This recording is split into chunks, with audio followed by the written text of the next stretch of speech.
One of the biggest myths that I get from my clients is that I need to skip meals and starve in order to lose weight. It's not true. So if you skip meals, it's going to have such a negative effect on your body that when you do go to sit down and eat, you'll probably overconsume. That's Lorraine Kearney, one of 3 dietitians we brought into our studios. My name is Ryan Turner. My name is Nikita Kapoor. To debunk 18 of the most common weight loss myths. The biggest myth that frustrates me the most is that all calories are created equally. A calorie is not just a calorie. It depends on the source of your calories, whether it's coming from caloric dense foods or nutritional dense foods. Caloric dense foods would be more so our cookies, our cakes. We can have a cookie that's 100 calories, we'll eat it, it'll digest really fast, then it's going to spike our blood sugar levels where when we start to crash again, we're going to crave more sugar for that energy pick-me-up. And that can make you gain weight. On the other hand, you can have a banana, which is an example of a nutritionally dense food. I get the question a lot, do bananas make you fat? Bananas do not make you fat. Bananas are a great source of potassium, but for those 100 calories, you're also going to get the fiber and the nutrients that your body needs on that cellular level to make sure that you are healthy and that you're nourished. And you definitely need to nourish your body if you're trying to lose weight. When we are restricting calories, you are restricting the energy source of your body. You're also restricting the energy source of your brain. And if that's happening, then, very primitive protective mechanisms start to kick into place where your body senses that as a physiological threat and does start to shift your metabolic balance to burn less because it's getting less. It's kind of like that budget, right? So if you have a paycheck and you're running out of funds, you're going to conserve how much you pay till your next paycheck. Your body does the same. Your body will jump into this protective physiological, biological mechanism to reduce the amount of energy you're using, which is why it is hard for people to maintain weight. And starving yourself can also shrink your muscles. You want to make sure that you're not eating less than 70% of your overall calorie needs. If you do, that's where not only are you probably going to feel extremely hungry and it's going to take you off of any goals that you're setting, but you're probably going to start compromising your muscle mass as well, and that's where weight loss is going to be unhealthy. But while the amount of calories you consume matters, the timing might not. Timing of meals is always a big question. Everyone comes to me and they kind of smirk and they think that I'm gonna give them a thumbs up when they say, I don't eat after 6 o'clock or 7 o'clock. And I say, oh, all right, do you enjoy that? And they say, no. And I say, well, then maybe eating after is okay. Because timing of day is not going to affect weight loss. Calories are what's going to affect weight loss or body fat loss. So if you eat a bunch of additional calories and you're in calorie surplus and those are coming late at night, then that's what's causing something like weight gain. And what about eating first thing in the morning? It depends on the body and it depends on the person and their relationship with food. For a lot of people, me included, if I don't eat a meal, I usually feel like very deprived and it's like I want to make up for it later. If that happens, then that's where we can add in like a lot of calories. Personally, I'm a huge advocate of breakfast. Our body runs on fuel and food is our fuel. So if we have our breakfast, then we feel we have more sustained energy throughout the day. And if you do choose to eat breakfast, feel free to go for that 2% yogurt. Now, fat is incredibly necessary. We should not be afraid of fat. We need fat in the diet. Fat's going to be necessary for things like absorbing nutrients, like the fat-soluble nutrients like vitamin A and D and E and K. And you also need to make sure that fat, specifically cholesterol, is what's going to help produce things like your hormones. So things like estrogen, testosterone, growth hormones. So we need all those kind of things. Not only is fat healthy, but fat-free foods are often loaded with sugar or salt. So if you have a wholesome product and you're removing the fat of it, it's going to taste completely different. You probably wouldn't even like it, but what they're going to do is replace that flavor with something else.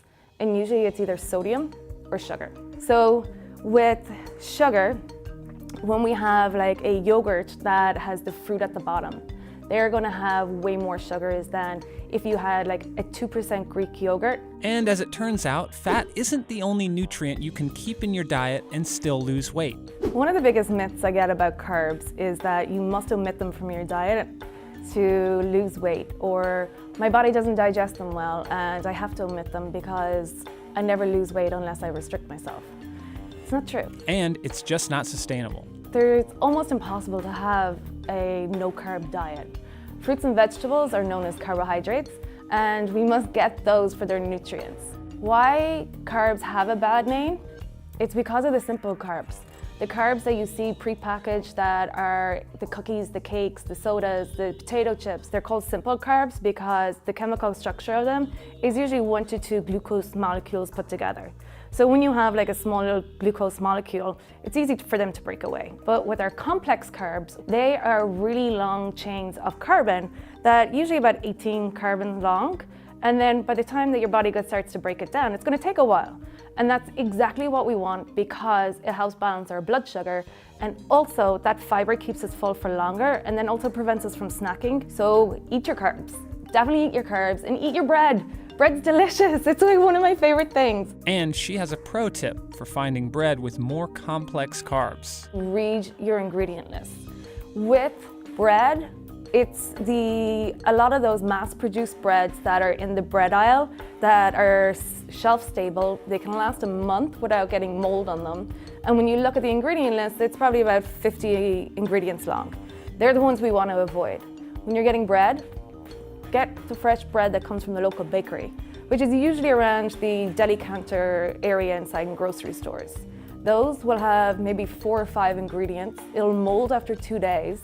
But you can preserve it by just putting it into the freezer and take it out as you need it. And speaking of bread, what about going gluten-free to lose weight? Gluten-free for weight loss can be a huge marketing ploy. So with gluten-free, there are a lot of people that do have an intolerance to gluten, or they have celiac disease, which is where the body starts attacking itself and can deteriorate the body. But there are also people without these conditions who are looking to blame something like the gluten without checking the rest of their diet. If you are honest with yourself, recording your food, checking the ingredients, and then you eat the gluten and you feel the intolerance, then great.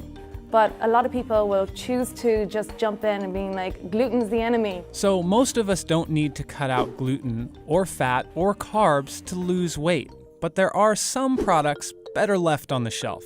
The diet sodas are terrible with all the additives, preservatives in them, and the hidden sugars. A lot of the added sugars or the synthetic sugars that are supposed to be great because they don't release insulin, which then doesn't cause a spike in blood sugar levels. But internally, if we don't stimulate the release of insulin, those sugars, the synthetic sugars, go to the liver, build up around the liver, hinder the functioning of the liver, and then can lead to non-alcoholic fatty disease. If I'm gonna have a soda, which I have once in a blue moon, it will be the real thing. Yes, there's more sugar in it, but it's something that I don't have on a regular basis. Better yet, she says, drink water. Jazz up your water, add fruit to it. Add some mint or cucumber, lemon. Yes, it'll take a little bit for your taste buds to reset, but you're getting so many nutrients from that water, and your body requires water for it to function optimally. Water is one of the 6 nutrients that the body needs. And when we're dehydrated, it also mimics the signs of hunger. So people turn to food a lot if they're dehydrated, not realizing that they're not hungry. It's just your body saying, give me some water, I'm thirsty. And what about juice? Oh, juice cleanses. So juice cleanses are like one of my pet peeves. If you're having a juice every once in a while, great. You're still getting the antioxidants out of it. You're still getting the nutrients, but you're removing that fiber. And fiber is key for the body to support gut health. With a lot of juice cleanses, they're hella expensive, and we have this belief that they're going to be better for our bodies, or it's a cleansing effect of our body. Realistically, what's happening is that when you have those juice cleanses, they're mostly coming from like fruit sugars and then the vegetable sugars, it's a high amount of fructose in the body. When the body consumes excess fructose, it has a spasming effect of the GI tract. That can lend to the cleansing effect. So that when we are actually having a reaction to the high amounts of fructose in the body, people think it's the cleansing effect because the marketing ploys have led us to believe that way, but it's not. You would be better cleansing your body by actually eating the apple, eating the spinach, and eating all the other fruits that are in that cleanse. that would be better for you because fiber is our natural detox. What it does is it goes through the body, picks up like excess fat, metabolic waste, and help cleanse it out. But juice cleanses aren't the only diet fads that don't often work. Intermittent fasting is probably a question I get all the time. We can kind of put in that myth category. Now, it can restrict calories and at least temporarily help you lose weight. If you're only allowed to eat food for 8 hours, that just gives someone a lot of structure, and that can be very, very helpful. You can only get so many calories in your mouth in that time. On the flip side, someone can get a lot of calories in their mouth during that time as well. So someone can, and I've seen many people do it, they've gained weight through intermittent fasting, so it's not just gonna be this quick fix. There's nothing magical to it. And the same goes for many popular diets. So one of the common diets right now that is gaining popularity is the ketogenic diet. So a lot of people who are doing that are just eliminating carbohydrates, which is why that's hard to sustain because your body does need carbohydrates for a reason. To be honest, there's not a lot of research that's saying that that is something that is helpful. There's maybe a lot of research in mice models, but that hasn't been transcribed into human studies. And while people have lost weight on keto, it's often not without side effects. They're eliminating whole grains and legumes, certain fruits and vegetables, and really increasing their fat intake, which although fats are important, excess of any nutrient can cause metabolic changes in your body that will impact your cardiovascular health, your physical health, your metabolic health. So an example would be patients that we're seeing in the clinical setting are following ketogenic diets, are seeing weight loss, however, are coming with higher cholesterol markers, they are coming with higher LDL markers, they're coming with more irritable bowel symptoms, they're coming with more gastrointestinal discomfort. The truth is, there's no one tool that will make you magically lose weight. I think the most prevalent concept around health these days is biohacking, which is this idea that you can defeat biology, you can work around your genetic predispositions, your metabolic parameters, and that is actually not true. And the reason for that is because you cannot defeat biology. You cannot hack hunger, you cannot hack access to healthcare, you cannot hack motivation. And this idea that, again, if those results are there, you're going to be able to feel more satisfied is also not true. So this biohacking works on this concept and this belief that you can work your way and fix your body, and that prescribes to the social construct that it is up to you to change that. And that's also why most diets don't work. They're hard to sustain, they're hard to maintain, so the results are very temporary, which is why we go back to trying something new. It's important to focus on behaviors rather than outcomes. Where you should start is record your food. A simple food log to lose weight. It's really just being honest with yourself, identifying your foods and the hidden ingredients that could be contributing to excess of hundreds and hundreds of calories per day. Take olive oil. Olive oil is great, but when we cook with it, we usually free pour it into a pan. Each tablespoon of olive oil has 128 calories. Now, if you're pouring in like 6, 7, 8 tablespoons with your vegetables, you're getting almost like 1,000 calories that you don't need. So, pro tip for cooking with olive oil. Put it in, wait till your pan is hot. Once it's hot, add 1 to 2 tablespoons of olive oil, and then add in your vegetables. When the pan is hot enough, it will disperse easier, and then you'll use less. Also, once you put the vegetables in, some water and moisture will come from those vegetables and will add to the liquid in the pan. So you actually don't need to add excess in. And if you are being mindful of what you eat, that whole idea of cheating, Kearney isn't a fan. I don't think there's any cheat meals. I don't like the word cheat. I think it gives us this like higher power, like, oh, this is really bad, and I can't believe I did this, I completely fell off the wagon. No, remove that, because then you're gonna want it more, you're gonna feel even more guilty about it. If you go out, or you're socializing, you're trying out one of New York's best restaurants that's filled with cream and butter, enjoy it. Just try to get a salad to start. And filling up on salad is a great way to cut the calories. And then have one of the appetizers that are not in line with your health goals with your table and share, because sharing is caring. And there's more good news. You can still lose weight while drinking occasional alcohol if you're sticking to the cleaner foods. And by omitting all the foods that you tend to enjoy in the past, by omitting alcohol, trying to increase your exercise, and then doing this like detox fad all in one go, it's overwhelming and it's setting you up for failure.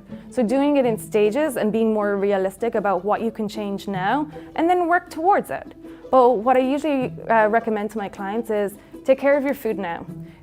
Understand how your body feels when it's nourished, understand like how your gut health is supposed to be supported, and then we'll focus on alcohol and working in the exercise.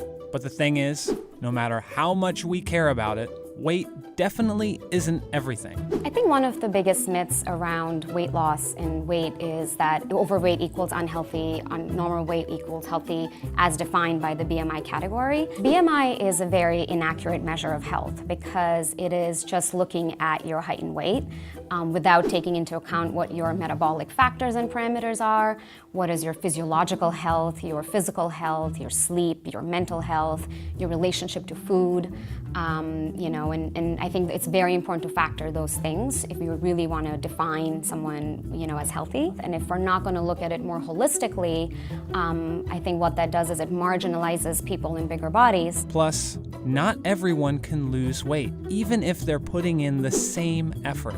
That's a very common myth that everybody has the same ability to lose weight, and if everybody eats the same way, they're going to look the same way, which is very untrue, and that's incorrect. And the reason for that is I think it's important to understand that someone's weight is a factor of so many different things. It is so complex, all the way from your genetic predispositions, your past, your family history, your past medical history, your relationship to food as you're growing up, because not everybody has access to food, because health is about inclusion, access, connection, joy, physiological well-being, and we have to take those factors into account.